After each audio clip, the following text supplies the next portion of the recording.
Hello, once again I welcome you my YouTube channel. My name is Ram Prasad और इस video में मैं आपको एम एस वर्ड की जो होम मेन्यू है उसके पूरे के पूरे टूल समझाने वाला हूं कि किस टूल का क्या यूज होता है। तो लेट्स बिगिन। यहाँ पर हम देखते हैं, यहाँ पर होम मेन्यू के अंतर्गत जो क्लिपबोर्ड ग्रुप है इसका पहला टूल है पेस्ट। ये वाला पेस्ट जो टूल है ये अभी एक्टिवेट नहीं है। अगर हम किसी भी शब्द को कॉपी कर लेंगे उसके बाद ये एक्टिवेट होगा। जैसे यहाँ से हम इसको कॉपी कर लेते हैं, उसके बाद आप देखेंगे तो यहाँ पे जो पेस्ट का ऑप्शन है ये एक्टिवेट हो गया। अब इसके बाद हम यहाँ पे देखते हैं दूसरे टूल को, ये है कट। मतलब हम किसी भी शब्द को अगर हमें कट करना है, जैसे यहाँ पे प्रोवाइड्स लिखा हुआ है, अगर यहाँ पे हम कट में क्लिक करते हैं तो आप देखेंगे प्रोवाइड्स यहाँ से गायब हो गया, चला गया। और यहाँ पे पेस्ट का ऑप्शन जो है ये इनेबल हो गया।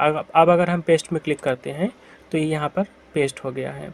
इसके अलावा जैसे हम किसी शब्द को सिलेक्ट करते हैं तभी कट, कॉपी और पेस्ट का ऑप्शन होता है। कॉपी का मतलब होता है कॉपी।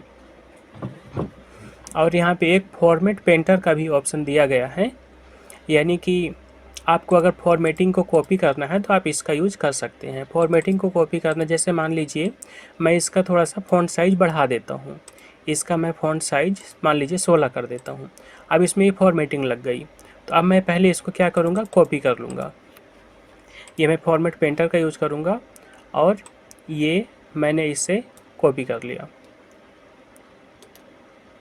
ये मैंने यहाँ से कॉपी कर लिया और अब मैं फॉर्मेट पेंटर में जाता हूँ और इसने मुझे फॉर्मेट पेंटर का टूल दे दिया। अब मैं इसको किसी में भी ये बस इसको सेलेक्ट कर दूँगा और इसकी जो फॉर्मेटिंग है इसमें अपने आप आ जाएगी बिना कुछ किए। तो ये था कट, कॉपी, पेस्ट और फॉर्मेट पेंटर। यहाँ पे क्लिपबोर्ड भी है। क्लिपबोर्ड का मतलब होता है कि आप अगर बहुत से चीज़ों को कॉपी करके रखना चाहते हैं कि आप उनको बारी बारी से पेस्ट करते रहें, तो आप यहाँ पे जो ये क्लिपबोर्ड ऑप्शन दिख रहा है इसका यूज़ कर सकते हैं। जैसे मान लीजिए ये वीडियो लिखा हुआ है, इसे आप कॉपी करेंगे तो यहाँ से कॉपी में क्लिक कर दीजिए। अब आप देखेंगे यहाँ पे वीडियो जो है कॉपी हो गया। अब आपको प्रोवाइड्स को भी कॉपी करना है, तो ये आप प्रोवाइड्स को भी कॉपी कर लिए। और ये दोनों, ये जो क्लिपबोर्ड के ये जो सब मेन्यू है इसमें आप देखेंगे कि ये दोनों आ गए। जो मैंने जितने भी अभी तक कॉपी किए थे ये सब यहाँ पे आ गए। इसको आप इस क्रॉस बटन से काट सकते हैं और यहाँ पे जो एक छोटा सा एरो का सिंबल है इससे आप इसको ला सकते हैं। तो ये तो हुआ क्लिपबोर्ड ग्रुप के जितने भी टूल्स थे इनको मैंने डिस्कस किया। अब इसके बाद हम अगले ग्रुप को देखते हैं। ये ग्रुप है फ़ॉन्ट्स। अब फ़ॉन्ट में हम देखते हैं कि फ़ॉन्ट के अंतर्गत कौन कौन से आते हैं। ये वाला है फ़ॉन्ट का, ये है फ़ॉन्ट की कमांड, फ़ॉन्ट का टूल। यहाँ से आप अगर चाहें तो अपने जो भी आपका टेक्स्ट है उसका आप फ़ॉन्ट चेंज कर सकते हैं, बट उसके पहले आपको सिलेक्ट करना होगा। मान लीजिए आपको इसका फ़ॉन्ट चेंज करना है तो आप इससे पहले सिलेक्ट कर लीजिए और उसके बाद फिर आप जो भी फ़ॉन्ट आप इसको देना चाहें वो फ़ॉन्ट आप दे सकते हैं। इसके बाद ये होता है फ़ॉन्ट का साइज़। इससे आप पहले सिलेक्ट करेंगे, उसके बाद आप साइज़ को चेंज कर सकते हैं। इसको आप किसी भी साइज़ में, जैसे मैं इसे 20 कर देता हूँ, ये इसकी फ़ॉन्ट साइज़ 20 हो गई। इसके बाद यहाँ पे मान लीजिए आपको इसे बोल्ड करना है तो आप यहाँ से बोल्ड कर सकते हैं।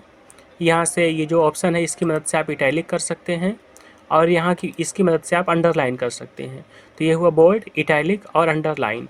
अब आप यहाँ पे देखेंगे कि जो अंडरलाइन है यहाँ पे एक छोटा सा ड्रॉप डाउन मेन्यू बनी हुई है।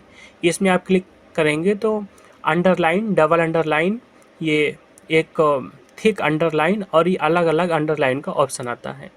अंडरलाइन करने के लिए पहले आपको ऐसे सेलेक्ट करना है, उसके बाद मान लीजिए आपको डबल अंडरलाइन करना है, बस डबल अंडरलाइन में आप क्लिक कर देंगे और ये पूरे के पूरे पैराग्राफ में डबल अंडरलाइन हो गया। अब इसके बाद हम स्ट्राइक थ्रू ऑप्शन को समझ लेते हैं। ये यहाँ पे ABC लिख करके इसके ऊपर एक लाइन खींच दी गई है, ये होता है स्ट्राइक थ्रू। आप पहले किसी भी टेक्स्ट को सेलेक्ट कर लीजिए और उसके बाद स्ट्राइक थ्रू में क्लिक कर दीजिए, तो ये बीच से सारे के सारे जो भी अक्षर लिखे हुए हैं ये बीच से कट जाएंगे। ये स्ट्राइक थ्रू का यूज होता है। इसके बाद आप यहाँ पे देखेंगे X लिखा है, इसके नीचे 2 लिखा हुआ है और यहाँ पे X लिखा है, इसके ऊपर 2 लिखा हुआ है। तो ये मैथ में फॉर्मूला लिखने के काम आता है। जैसे आपको लिखना है H2O, तो आप यहाँ पे एच को लिखेंगे। पहले मैं इसको फॉर्मेटिंग को नॉर्मल कर देता हूँ, नन में क्लिक कर देता हूँ। यहाँ पे अब कोई भी फॉर्मेटिंग अप्लाई नहीं है, तो यहाँ पे मैंने एच लिख दिया। इसके बाद मुझे 2 लिखना है और फिर ओ लिखना है। अब आप देखें यहाँ पे H2O तो मैंने लिख दिया, लेकिन जो 2 है ये मुझे नीचे चाहिए। तो हम यहाँ पे जाते हैं और इस एक्स में क्लिक कर देते हैं। एक्स ये होता है सबस्क्रिप्ट। ये देखिए ये H2O बन गया। इसी तरह ये सुपर स्क्रिप्ट भी है, यानी कि आपको अगर ये 2 को ऊपर ले जाना है तो आप इसकी मदद से ले जा सकते हैं। ये इस तरह से हो गया। अब अगले ऑप्शंस को हम देख लेते हैं। यहाँ पे ए लिखा हुआ है, बड़ा सा ए, और यहाँ पे छोटा सा ए। इसका मतलब होता है कि आपको अपने फ़ॉन्ट को अगर इंक्रीज करना है तो आप इसका यूज करेंगे, अपने फ़ॉन्ट को डिक्रीज करना है तो इसका यूज करेंगे। जैसे मान लीजिए इसे मुझे इंक्रीज करना है तो मैं इसमें क्लिक करूँगा, और अगर डिक्रीज करना है तो मैं इसमें क्लिक करूँगा। जितना पैराग्राफ आप सिलेक्ट किए रहेंगे सिर्फ उतना ही इंक्रीज और डिक्रीज होगा। फिर इसके बाद यहाँ पे आप देखेंगे तो यहाँ पे एक ए का सिंबल बना हुआ है। ये फॉर्मेटिंग अप्लाई करने के लिए होता है, इसे हम बाद में समझेंगे। यहाँ पे पहले देख लेते हैं, ये चेंज केस का ऑप्शन है। यहाँ पे डबल ए बना हुआ है, एक कैपिटल ए और एक स्मॉल ए। इसका यूज केस को चेंज करने के लिए किया जाता है। अब पहले मैं इसकी फॉर्मेटिंग को नॉर्मल कर देता हूँ। फॉर्मेटिंग को नॉर्मल करने के लिए, फॉर्मेटिंग हटाने के लिए यहाँ पे एक टूल बना हुआ है। यहाँ पे एक ए बना है और उसके सामने देखेंगे उसके ऊपर उसके फ्रंट में एक इरेजर का सिंबल बना हुआ है। ये फॉर्मेटिंग, रिमूव फॉर्मेटिंग का एक ऑप्शन है, एक कमांड है। इसमें आप क्लिक करेंगे तो आप देखेंगे ये नॉर्मल हो गया। इसकी जितनी भी इसमें हमने फॉर्मेटिंग की थी वो सब नॉर्मल हो गई है। अब इसके बाद हम इसको समझ लेते हैं चेंज केस को। तो यहाँ पे 5 तरह के चेंज केस होते हैं: sentence case, lower case, upper case, capitalise each word और टोंगल केस। अब एक एक करके हम सबको समझेंगे। जैसे ये वीडियो है, पहले इसका यूज करने के लिए पहले हमें पूरा पैराग्राफ सिलेक्ट करना होता है। ये हमने पूरा पैराग्राफ सिलेक्ट कर लिया। उसके बाद हम सेंटेंस केस में जाएंगे। ये हमने सेंटेंस केस में क्लिक किया, और सेंटेंस केस में क्या होता है, जो आपका सेंटेंस होता है उसका पहला अक्षर कैपिटल हो जाता है। यहाँ पे आप देखेंगे वी कैपिटल है, यहाँ पर डब्ल्यू कैपिटल है और यहाँ पे बाई कैपिटल है। इसके बाद हम इसे सेलेक्ट करेंगे और यहाँ चेंज केस में जाएंगे और लोअर केस में क्लिक करेंगे। अब आप देखेंगे कि ये पूरा लोअर केस में चेंज हो चुका है। अब हम अगला केस देखेंगे, अपर केस। अपर केस में क्लिक करेंगे और आप देखेंगे कि जो आपका ये पूरा पैराग्राफ है ये एक साथ अपर केस में चेंज हो चुका है। अगला केस हम देखेंगे, ये है कैपिटलाइज ईच वर्ड। बस इसमें हम जैसे ही क्लिक करेंगे तो देखेंगे हर शब्द का जो पहला अक्षर है वो कैपिटल हो गया है। इसके बाद हम इसे पूरा फिर से सिलेक्ट कर लेते हैं और चेंज केस का लास्ट ऑप्शन जो है टोंगल केस, इसे देखते हैं। यहाँ पे आप देखेंगे हर शब्द का पहला अक्षर स्मॉल केस का है और उसके बाद के सारे अक्षर ये चेंज हो चुके हैं।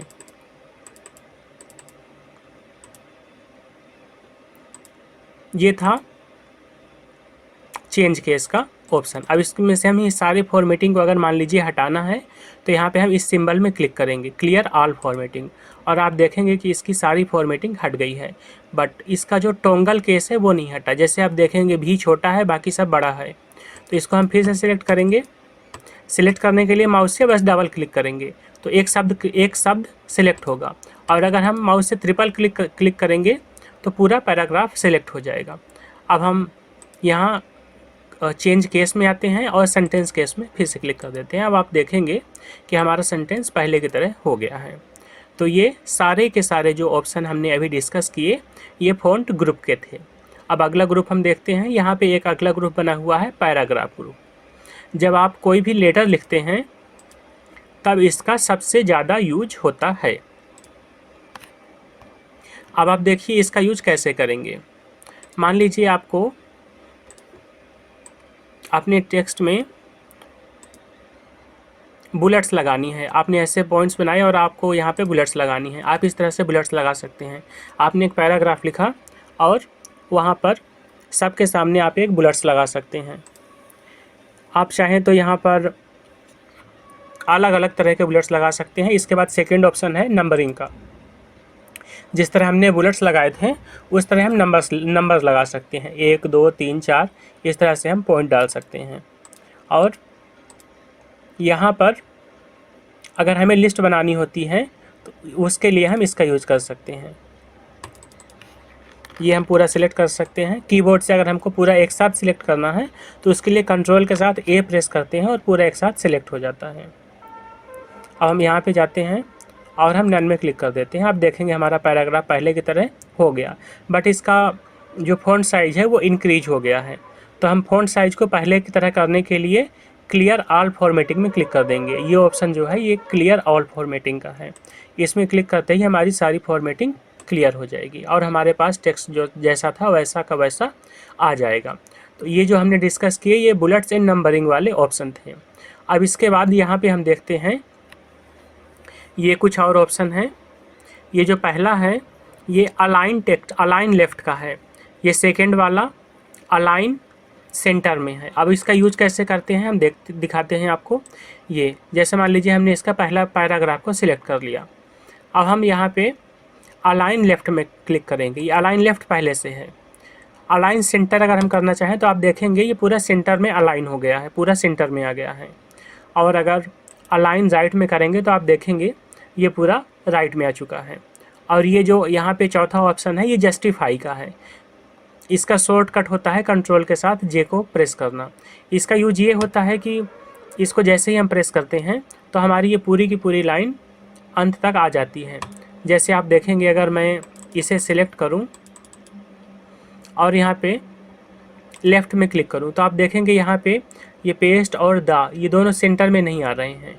बट अगर मैं जस्टिफाई में क्लिक करता हूँ तो ये पूरा एक साथ आ जाता है। जैसे मैं पूरा एक साथ एक सिलेक्ट करके जस्टिफाई में क्लिक करता हूँ तो आप देखेंगे दोनों तरफ से हमारा डॉक्यूमेंट में जो टेक्स्ट हैं वो बराबर आ गए हैं। अब अगला कमांड हम देखते हैं। यहाँ पे इसको मैं पहले पूरा सिलेक्ट कर लेता हूँ। उसके बाद आप यहाँ पे देखेंगे तो यहाँ पे डिक्रीज इंडेंट है। डिक्रीज इंडेंट का यूज टेक्स्ट को इधर लेफ़्ट साइड करने के लिए होता है और इंक्रीज इंडेंट का यूज हमारे जो भी हमने टेक्स्ट लिखा है इसको राइट साइड में करने के लिए होता है। इसके बाद यहाँ पे हम देखेंगे लाइन एंड पैराग्राफ स्पेसिंग, एक और ऑप्शन है। इसका यूज करके हम पैराग्राफ में जो स्पेस होता है इसे रिमूव कर सकते हैं। जैसे यहाँ पे आप देखें यहाँ पे इतना स्पेस दिख रहा है, ये स्पेस इसके नीचे है। इसे हमें रिमूव करना है तो हम अपने कर्सर को इस वाले पैराग्राफ में कहीं भी रख देंगे और इसमें क्लिक करेंगे और यहाँ रिमूव पैराग्राफ में क्लिक कर रिमूव स्पेस आफ्टर पैराग्राफ में क्लिक करेंगे तो यहाँ का स्पेस चला जाएगा। देखिए ये चला जाता है। और इस ऑप्शन का यूज अपने पैराग्राफ के बीच लाइन की स्पेसिंग को चेंज करने के लिए होता है। जैसे आप देखेंगे यहाँ पे इसका लाइन के बीच की स्पेसिंग घटती और बढ़ती जा रही है। जब हम कोई सा भी लेटर लिखते हैं तो इसका बहुत ही ज़्यादा यूज होता है। इसके बाद हम अगला ऑप्शन देखते हैं। यहाँ पे शॉर्ट का ऑप्शन है, शॉर्ट A to Z। इसका यूज कैसे करते हैं, जैसे मैं यहाँ पे लिख देता हूँ, मैंने यहाँ पे लिख दिया A, फिर लिख दिया B, फिर लिख दिया C। अब मैं इन्हें सेलेक्ट कर लेता हूँ और यहाँ पर शॉर्ट में क्लिक करता हूँ तो आप यहाँ पे देखेंगे एक्सेंडिंग और डिसेंडिंग दो ऑप्शन आ रहे हैं। मैं यहाँ पे डिसेंडिंग को चुन लेता हूँ और आप यहाँ पे देखेंगे CBA ये उल्टा हो गया। इस तरह से इसका हम यूज़ कर सकते हैं किसी भी लिस्ट को फिल्टर करने के लिए। इसमें और बहुत से ऑप्शन हैं जिन्हें मैं आगे की वीडियोज़ में बताऊँगा। यहाँ पे आप देखें यहाँ पे शो हाइड का ऑप्शन है, यानी आपने कहाँ पे कौन से टूल का यूज किया है इसकी मदद से आप जान सकते हैं। यहाँ पे जैसे ही हम प्रेस करते हैं तो आप देखेंगे कि यहाँ पे जो स्पेस है उसे डॉट के रूप में दिखाया गया है, यहाँ से आप देख सकते हैं। इसके बाद आप यहाँ पे देखेंगे एक ऑप्शन है शेडिंग का। इसकी मदद से आप अपना टेक्स्ट का जो आपका डॉक्यूमेंट है उसका बैकग्राउंड चेंज कर सकते हैं। ये आपका पैराग्राफ का जो बैकग्राउंड है वो चेंज हो गया। तो इसकी मदद से आप अपने पैराग्राफ की बैकग्राउंड को चेंज कर सकते हैं। और यहाँ पे पहले मैं इसका जो टेक्स्ट का बैकग्राउंड है उसे नॉर्मल कर लेता हूँ। और अब ये एक और ऑप्शन है बॉर्डर्स का। मान लीजिए अपने टेक्स्ट के ऊपर आपको बॉर्डर लगाना है, आपको टेबल बनानी है, बस आप इसको सिलेक्ट करिए और यहाँ पे बॉर्डर्स में क्लिक कर दिए। जैसे मुझे यहाँ पे ऑल बॉर्डर लगाना है, मैं ऑल बॉर्डर में क्लिक करूँगा और देखिए हमारे टेक्स्ट के ऊपर बॉर्डर, हमारे डॉक्यूमेंट के ऊपर बॉर्डर लग गया। यहाँ से हम नो बॉर्डर में क्लिक कर देते हैं। ये तो थे पैराग्राफ ग्रुप के सारे टूल्स, सारे कमांड्स हमने इसमें डिस्कस किए। इसके बाद हम देखते हैं अगला ग्रुप है स्टाइल का। पहले हम इस पैराग्राफ को सिलेक्ट करते हैं और इसमें अब स्टाइल को अप्लाई करके देखेंगे। यहाँ पे नॉर्मल स्टाइल जो कि अभी सिलेक्टेड है। इसके बाद यहाँ पे नो स्पेस में आप देखेंगे इसके बीच का जो स्पेस है वो चला जाता है। ये आप देखेंगे इनके बीच का जो स्पेस है वो चला जाता है। फिर यहाँ पे आर्टिकल आप देखेंगे, यहाँ पे ये इसका जो स्टाइल है वो अपने आप चेंज हो गया। इस तरह से स्टाइल का यूज होता है। और यहाँ पे क्रिएट अ न्यू स्टाइल हम कर सकते हैं और क्लियर फॉर्मेटिंग वही वाला सेम ऑप्शन है जो यहाँ पे ए लिखा हुआ है, उसके ऊपर एक इरेजर है और यही वाला सिंबल यहाँ पे भी है। इसके मदद से हम जो भी फॉर्मेटिंग है उसको क्लियर कर सकते हैं। फिर इसके बाद हम अगला ग्रुप देखते हैं, ये है एडिटिंग का।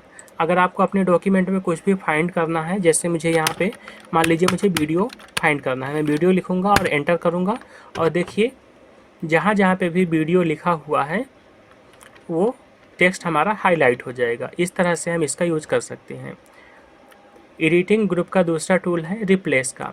मान लीजिए आपको वीडियो जहाँ पे लिखा हुआ है उसे आपको रिप्लेस करना है इमेज से। ये वीडियो को मुझे इमेज से रिप्लेस करना है। मैंने रिप्लेस ऑल में क्लिक किया और आप देखेंगे बी मेड 3 रिप्लेसमेंट्स। अब आप देखें जहाँ पे वीडियो लिखा हुआ था वहाँ पे इमेज हो गया है। आपको इसे अगर वापस करना है तो यहाँ पे एक अंडू की बटन है, कंट्रोल के साथ जेड इसका शॉर्टकट होता है। अंडू की बटन में आप क्लिक करेंगे और आप देखेंगे कि जहाँ पे हमने जो चेंजेस किए थे वो रिवर्स हो गए हैं। अगला एडिटिंग के अंतर्गत अगला टूल है सेलेक्ट का। यहाँ से हम सेलेक्ट ऑल कर सकते हैं। इसकी शॉर्टकट होती है कंट्रोल के साथ ए। जैसे हम इसमें क्लिक करते हैं आप देखेंगे आपका पूरा डॉक्यूमेंट एक साथ सिलेक्ट हो गया है। इसके बाद हम आगे का देखते हैं। यहाँ पे एड इंस है जो कि इंटरनेट की मदद से चलता है। और एक और चीज़ है जो कि बहुत ज़रूरी है, वो ये है कि आप यहाँ पे किसी भी मेन्यू में क्लिक करेंगे, अगर आप डबल क्लिक कर देते हैं तो ये हाइड हो जाएगा और अगर फिर से आप डबल क्लिक कर देते हैं तो ये शो हो जाएगा। और सेम वही काम यहाँ से भी होगा। ये लास्ट में एक छोटा सा, जैसे हम होम में थे और ये आप देखेंगे एक छोटा सा यहाँ पे एरो दिख रहा है, इसका यूज करके जो आपका रिबन दिख रहा है उसे आप कोलैप्स कर सकते हैं। बस इसे प्रेस करें और देखें यहाँ पे जो भी हमारे टूल्स थे वो चले गए हैं। हम फिर से डबल क्लिक करते हैं और ये हमारे जो भी टूल्स थे वो वापस आ गए हैं। तो ये था हमारा होम मेन्यू का वीडियो। आशा करता हूँ कि इस वीडियो में समझाई गई चीज़ें आपको समझ में आई होंगी। मिलूँगा आपसे नेक्स्ट वीडियो में, तब तक के लिए धन्यवाद। जय हिंद।